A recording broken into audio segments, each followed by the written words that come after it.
Thank you for tuning in to The Arts in Business, a podcast that explores how artistic sensibilities can positively impact the business world.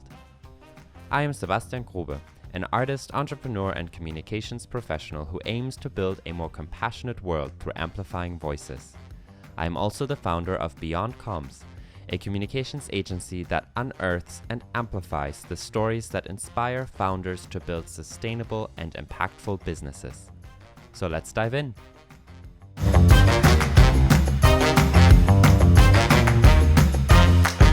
Hi, dear listeners. Thank you for joining us today. I'm with Lily Moinette today, who is a dear friend of mine and someone who just beams with artistry and artistic activity. She graduated from Trinity College in Dublin with a master's degree in art history, and she currently works for New York University Abu Dhabi as a grants coordinator. I wanted to bring Lily onto the podcast because she paints, she saws, she's incredibly passionate about fashion, occasionally hosts crafternoons for her friends to come together to create and chat. And together with Lily, I wanted to explore how artistic practices in this free and non-professional way can inform her professional work and other interactions. And Lily just has the most bubbly and uplifting character, so I'm super excited to dive into our conversation today. Thank you for joining me, Lily. How are you? Great. How have you been? Awesome. I've been really well. So let's start with the first question, which is, what did you bring as your vessel and beverage of choice? Well, I brought this little mug that was given to me a couple of Christmases ago by my dear friend Zoe, who's so sweet and has recently moved to New York. I'm just having some cinnamon tea. Awesome. I love that. Can you describe the mug, what it looks like? It's just a pretty regular mug, but it's covered in all kinds of little protruding dots and so on. Very Christmassy, with lots of greens and blues and pinks Yeah, it and has red. like this nice pastel type calming energy about it. I love that. I brought, since it's the late afternoon, I brought my big blue mug with some beige tones that holds a lot of tea, and I'm having a berry tea without Nice. any caffeine because it's late. A very broad question, but to our listeners, can you describe your artistic practice? Well, I'd say it's a bit of a messy one. For those of you who can see my background, I've created these pieces, and whenever I go into any form of a project, whether it's painting, sewing, and digital collage, I always go into it with the clear idea of what I want to create, and then immediately deviate from that and just kind of work with the mess of whatever is there to create something so far from my vision, I never would have even thought about it in the first place. Yeah, and maybe to describe the background to the listeners. So Lily is sitting in front of this large canvas that is essentially covering her walls, and you see greens and reds and blues and kind of this drippy nature kind of just oozing down the canvas. And then to the side, there's this smaller canvas that's a green and blue, more of an abstract kind of feeling, I guess how I would describe it, but calming and like drawing you in. So describe a little bit of that process of when it gets messy. What are the impulses you follow when you find that something wants to drive you into a different direction? I usually start most art with just like a feeling. So the one to my side that is the greens and blues. Out of my window on Ream Island, you see the beautiful mangroves scattered about all below. And so it was mainly to invoke that. I know you can't quite see it because of the lighting, but there's a little river that kind of forms through it. Mm. So that was kind of made to follow that along. But of course, it started, now it's very abstract and spongy. It started as a very realistic piece to begin with, which then led to its own dripping and just kind of splattering everything with sponges. Yeah, and knowing you, that's what I love about your practice too, because you start somewhere and then you're not afraid to just go somewhere else if it I don't your feelings take you there or the work takes you there. I think that's something so beautiful. Rather than keep like holding on to that thing that you want to create. You really are letting yourself be guided, I guess maybe. Yeah. When I say artistic sensibilities, what does that mean to you then with the practice that you have? I like to, well, I think artistic sensibility itself is kind of bringing an emotion into what you want to create and then hoping that the people are viewing it get that emotion from it as well, or even to just invoke emotion from them at all is a lot of what creating art is all about, for me at least. And so, you know, whenever I'm working on something, whether it's something calming and that's what I'm going for, or the rather insane splatter mess that is behind me, uh, it's just to create something that draws the eye and brings you in and gives you that feeling. Hmm. And what have you learned in that practice, I guess, from uh, working from a place of emotion or wanting to elicit emotion in the viewer? Well, I think you just kind of have to see where it goes. Even if you may start with a certain feeling, you may get quite frustrated about halfway through, and the next thing you know, you're throwing paint at something. But at the end of the day, as long as you like what you've made, that's the end goal. No matter how messy the process gets along the way, you just kind of have to see where the journey, whether it be life or what you're doing in your day to day, brings you, and see if you can make something you love out of it. Yeah, I like that. Beside the practice of painting, of creating work, I also want to talk a little bit about the crafternoons because for me, that seems like another type of artistic practice too that is also rooted in um, building community or gathering community. Tell us a little bit more about these crafternoons and what you're learning through them or what you're exploring and finding. Absolutely. So they started a bit before COVID, just a few months actually, with a good friend, Judy Olson, who you know as well. And we were actually creating a space in the university for people who are within the community to come together and create in the sewing, the costume department that she runs. And it was initially built a lot around teaching others. And so Judy was teaching people how to knit. I was very poorly teaching people how to crochet, to the point in which everyone at one point even turned away and just started learning to knit from Judy. But we were all kind of working on different projects as it developed, and everyone just kind of started to join together. And then, of course, COVID hit, and that was no longer an option for anyone. We had the forced curfews and everything else. But when I ended up moving to Ream Island, every now and then I had my friend Liza come over, and we would start just kind of working on our own little projects while watching a silly TV show. And I'd make some snacks and so on. And from there, she's the one that started calling it Crafternoons. And we started inviting more and more people. And it just became a space just about every Sunday afternoon for people to come together with a variety of projects. We've had friends who have come and just ended up sending emails from work, other ones who have been creating large artistic painting pieces, some working on scrapbooks and all sorts of things. But it also just creates a time for everyone to create. I think one of the hardest parts about having a 9 to 5 and getting really used to that and kind of working within that, not really having time for these projects. And so creating that for a lot of my friends is one of my favorite things about it, because we didn't have one for a month and then we had one last week and everyone was like, Lily, I haven't had time to work on anything in ages. I'm so glad you started doing this again. Yeah. Um, so I think that's definitely my favorite part.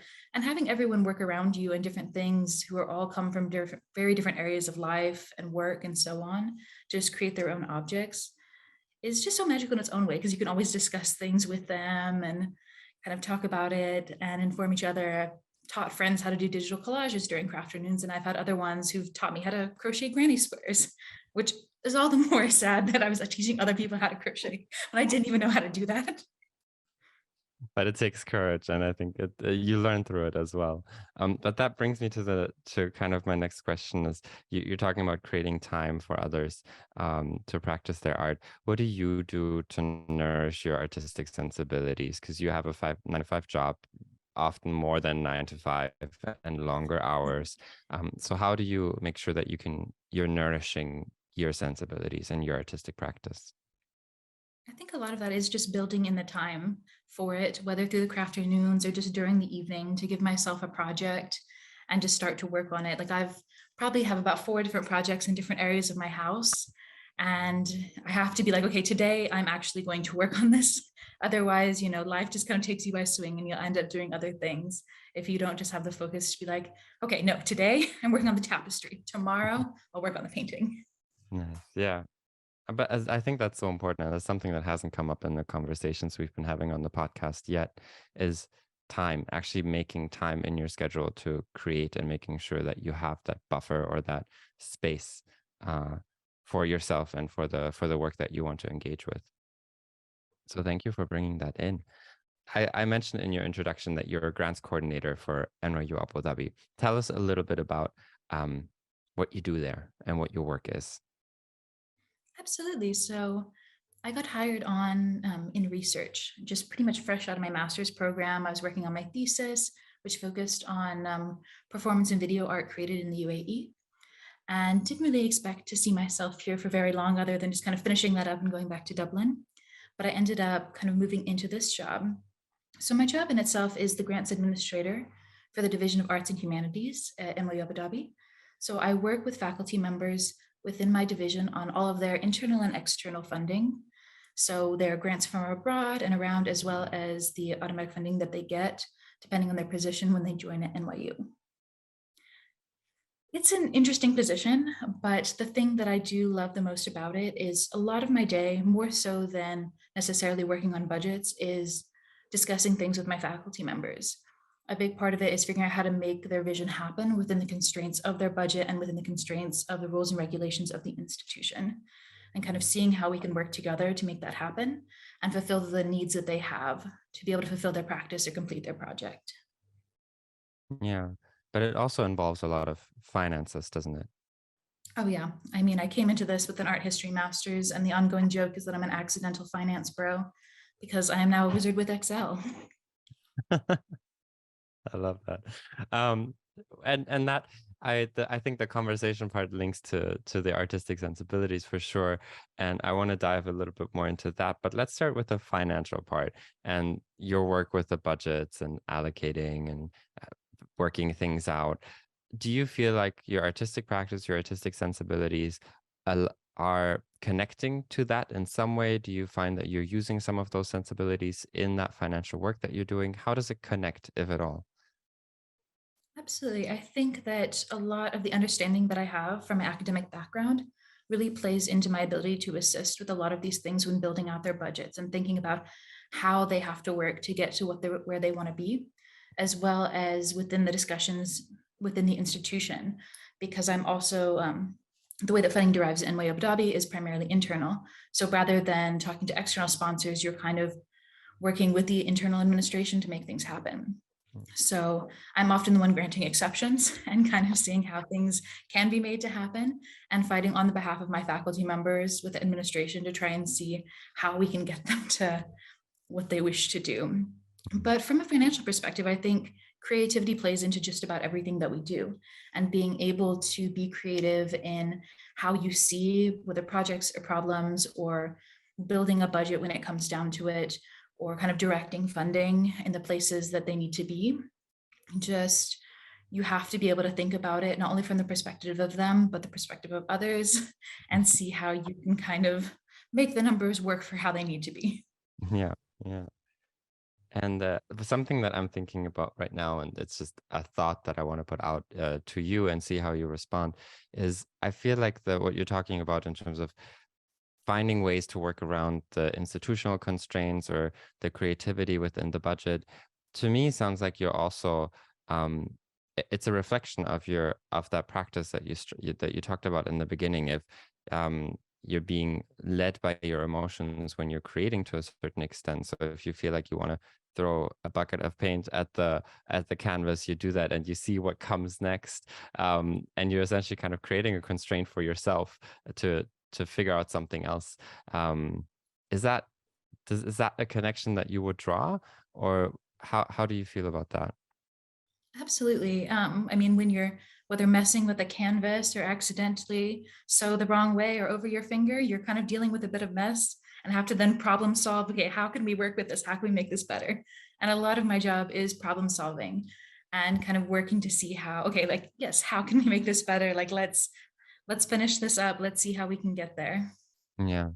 And there is this the other thing that I'm hearing through that, the problem solving also is not being afraid of the problem. And where do you feel you got that from? Do you think you got that from the practicing art and creating, or from your work with the institution? I think a lot of that comes from just the way that I think about art and life itself, is you're always going to be encountering issues and problems and things that need to be remedied or solved or worked around. And throughout life, there's really no way around encountering that.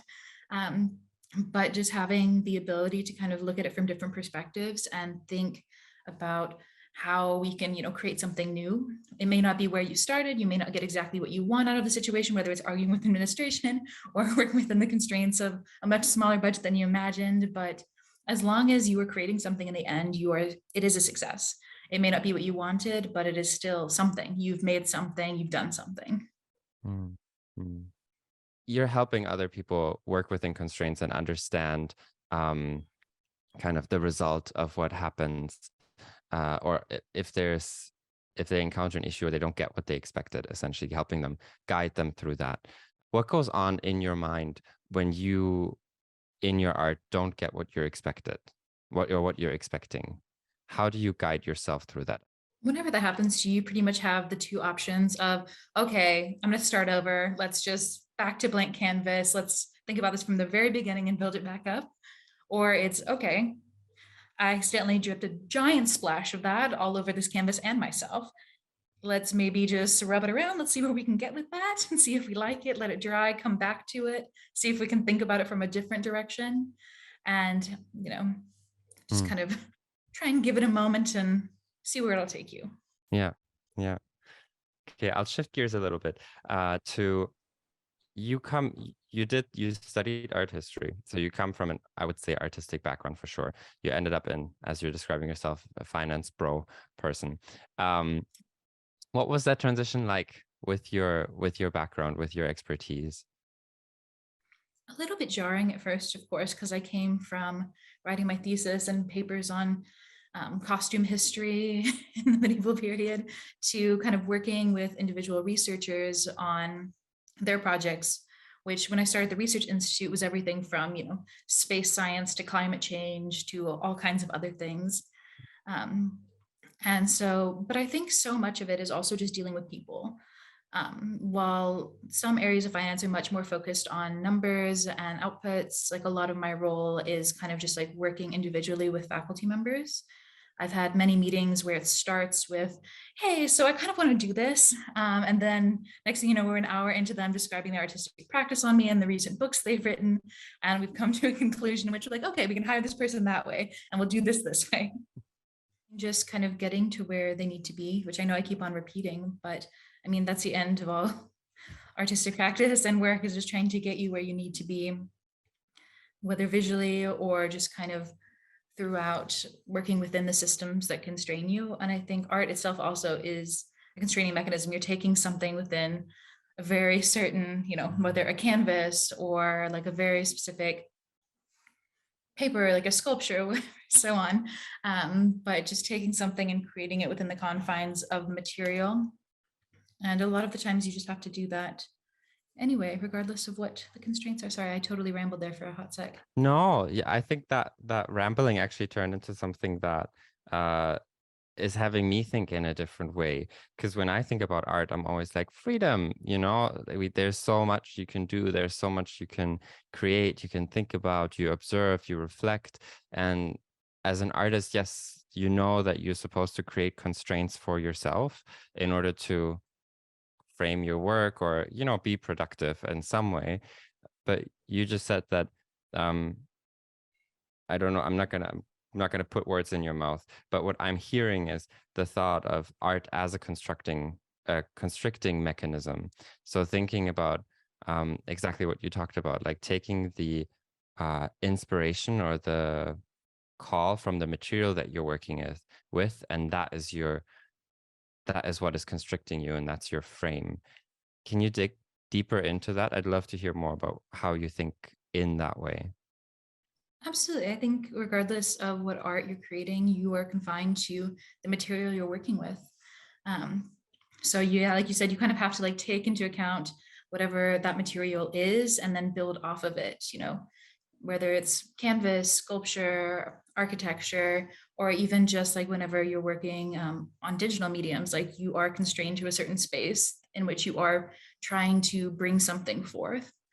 And I think there's ways to bring beauty into just about everything around you whenever you have that sentiment. I do have some of my coworkers that will always tease me for how pretty I will make literally any spreadsheet I'm working on. Because if you're going to have to look at it for hours, like it might as well be visually appealing. Like I don't want any of that jarring bright yellow there on black screen. No, thank you. I love that. I want to ask you a question about that later. Um, how I'm curious for your personal process then. What do you start with? Do you start with what comes first, I guess? The material, the thought, what you want to create, then you find the material. What comes first? I'm a bit of hoarder of materials. So I have everything from art signage that was taken down from a gallery, two large pieces in my living room, one of which Alexa used as a background, is actually the pedestal in which art used to sit upon in the art gallery.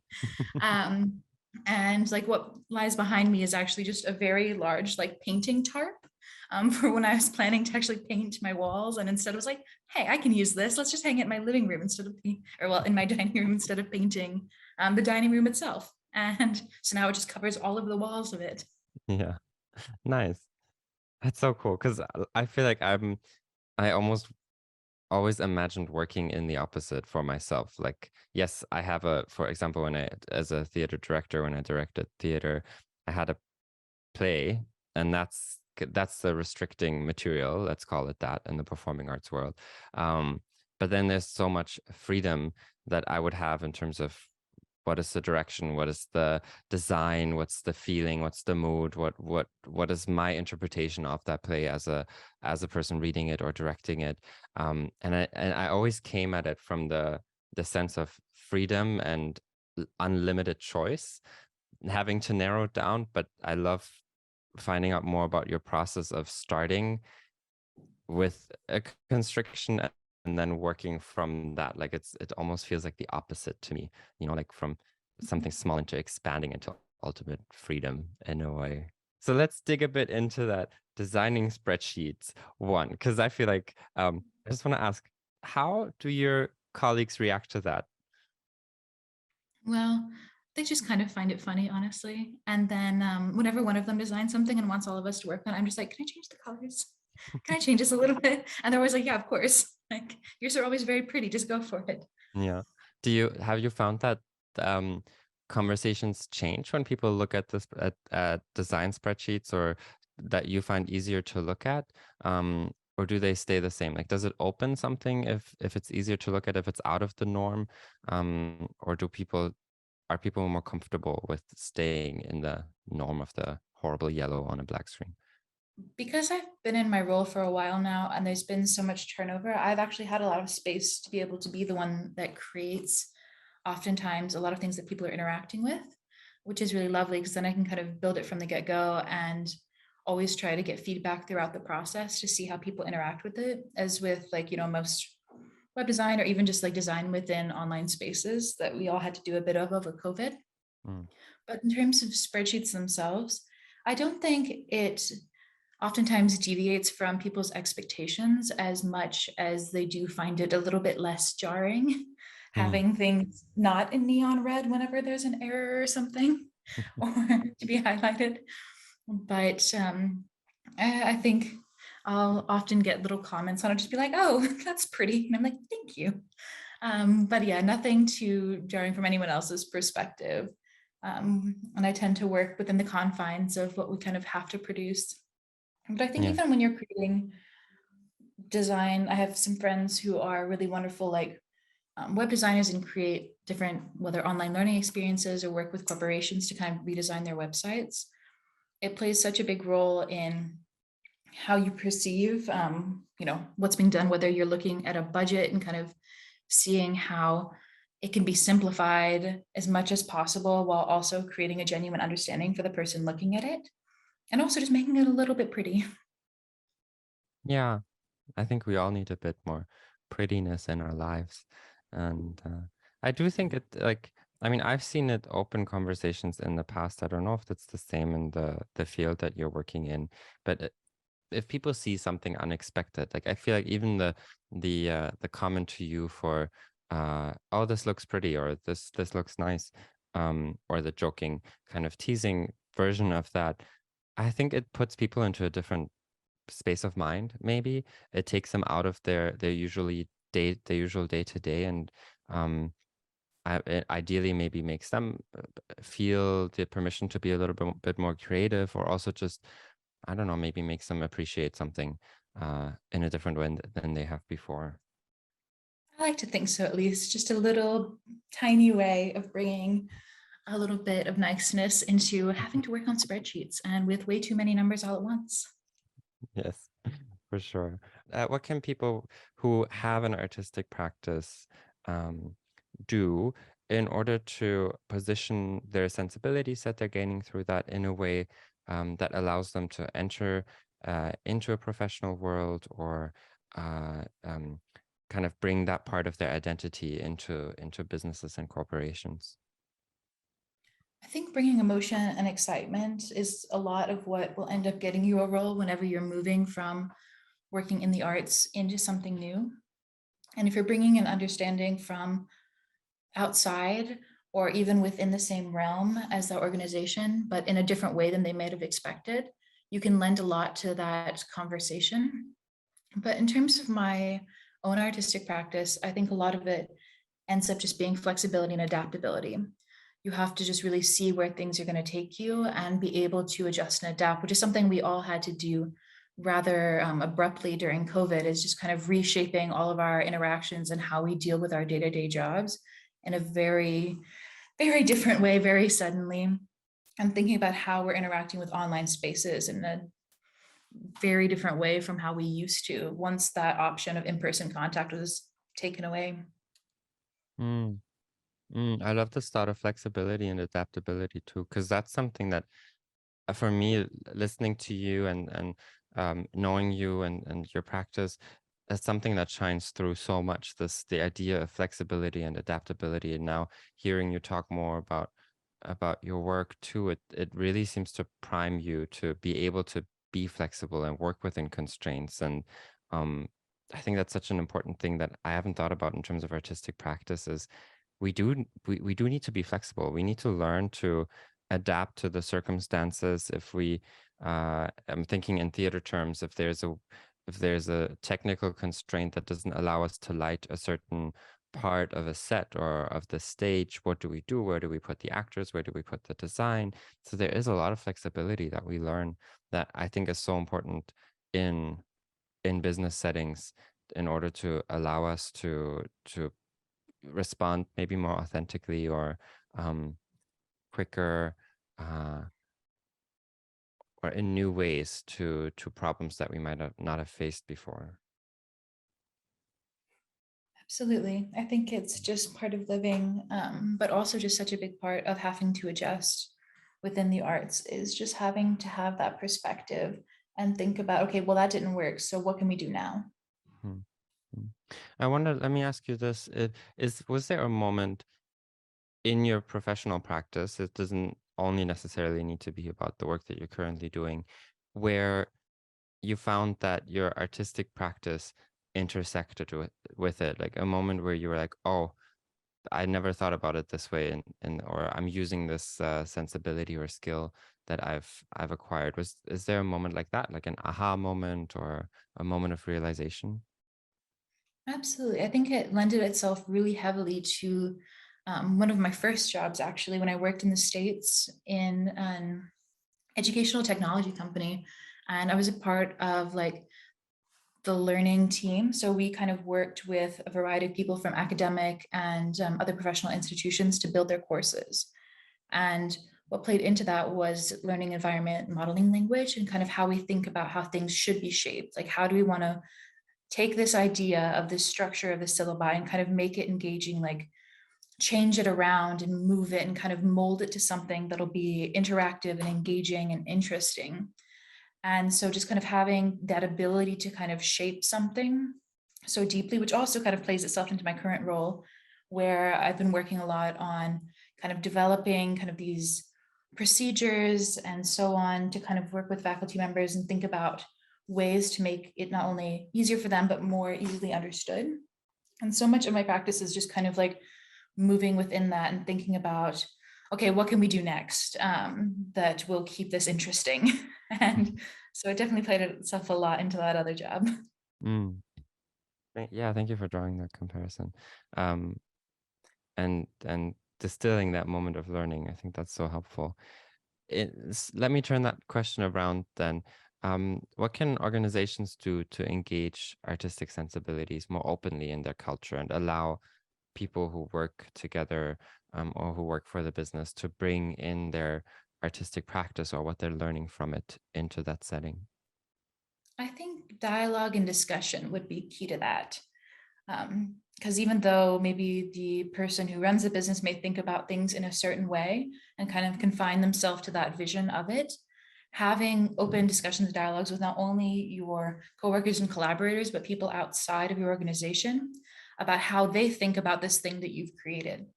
How do they interpret it? How do they understand what you do and what you're hoping to create? Because I mean, especially within our history, you're always listening and learning from other people's opinions on the same piece Mhm. and trying to think about a different way to interpret that yourself, or taking different clues they may not have been able to access and using them to inform your different understanding of this thing, whatever it may be. And so when thinking about organizations, I do think that that kind of dialogue and discussion is key. And especially if you are hiring people that aren't necessarily always within the stringent background in which they are doing the job that you're hiring them for. Like if you're bringing someone in for HR, but they've also had like this expansive experience in another field that is slightly relevant to yours, they will bring so much into that conversation whenever they have the ability to do so in a way that you may not have expected if you had had someone who had only had that very specific background in the exact thing you're hiring them to do. Mm. And what, in your experience, what works well in order to create these spaces of dialogue and discussion? I think having a certain level of openness and the ability to think about the policies and procedures that you have in place and kind of take a consideration into that when dealing with those cases, that because nothing will always be perfect in terms of those rules and regulations. There will always be things outside of that that won't have been included in it. And rather than taking that in a, we've never dealt with this before, and no, we're not going to do it, thinking about talking about it, whether within your company or outside of it, with the people who wish for that to happen. And just kind of seeing where that discussion will take you, because it may be in a very different direction than you've originally imagined. Hmm. And do you feel like, this is a bit of a leading question, do you feel like craft afternoons might be an answer too? Or craft afternoon type Absolutely. things? I think if there is space in which just kind of have that time to create, it creates such a camaraderie amongst the people who have that ability to do so, and leads itself to kind of open discussions about not only what they're working on and what they're doing, but just connecting with each other, their lives, their own artistic practices, and how, you know, you just kind of inform each other's ideas in a different way than you would expect. It's one thing to create something alone, but to create something alongside a lot of other people who are doing very different things lends itself to just those kind of discussions where everything can be brought up. You can get a variety of opinions. Someone be like, oh, hey, why don't you do this? And then next thing you know, you've created something really wonderful that you hadn't even thought about before. Hmm. Amazing. Maybe the last question for today then. What are, personal one, what are your next big milestones and what intentions are you setting for them? Well, when I first moved here, I was pretty strict on like, oh, I'm going to be applying for my PhD this year. Next thing you know, it's 4 years later and I have a very different job. I'm no longer just writing my master's thesis. So it's something I'm considering. I think post-COVID, everyone's kind of had a lot of time to reflect on where they want to see themselves. And I've done a lot of that myself as well. And on one hand, I'm like, yes, let's run away back to Europe again, like what, the second or third time to do another degree and kind of work towards that and get more in depth into the areas of interest that I have within history and art history. On another side, because I am quite connected to this country, I did grow up in Dubai and then have lived in Abu Dhabi for a while now. It's a really wonderful place to see the arts develop and blossom in a way that you won't see in most other countries or communities. And being a part of that is something rather wonderful in its own way. So I'm also kind of looking at other ways to think about what I do and maybe move up or around in whatever way is possible to kind of continue trying to assist people in bringing their own visions to life while also, still having space to create my own art, which is just something I do solely for myself, unless I'm just making a piece for a friend. Um, but yeah, just making sure that that time is available regardless of what path I take next, is something I'd like to do. Yeah, thank you for sharing that. I love that, helping other people create their own visions while making sure that you have the space to create for yourself. Lily, thank you so much. I learned so much from our conversation. I really enjoyed it, and I hope the listeners will take something away from it as well. Many things, even if it is just to create time for yourself to make sure you create art. Thank you for joining us today. Thank you. Thank you so much. Thank you for listening to today's episode of The Arts in Business. Episodes are being released weekly, so make sure to follow or subscribe. I hope you have a great week ahead of you.